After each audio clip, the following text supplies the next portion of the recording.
57 साली झाली आणि त्यांचा 7 दशकांचा हा अविरहित सुरू असलेला प्रवास, त्यांचा हा प्रवास अवघ्याने आदर्श घ्यावा असा.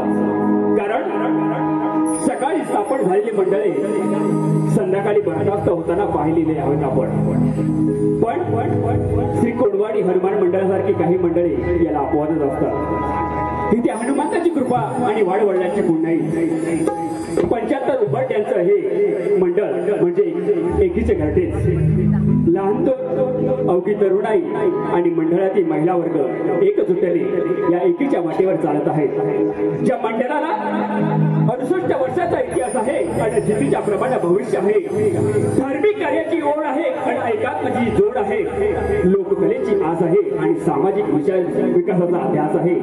अशा या भविष्य उज्ज्वल असणाऱ्या एकीने नांदणाऱ्या मंडळातील अवघी तरुणाई, लहान थोर आणि माझ्या माता भगिनी यांना चरण स्पर्श करून हनुमंताच्या कृपेने हे काव्य पुष्प आपल्या चरणी, हे काव्य पुष्प आपल्या चरणी, हे काव्य चरण आपल्या चरणी. हॅलो हॅलो हॅलो हे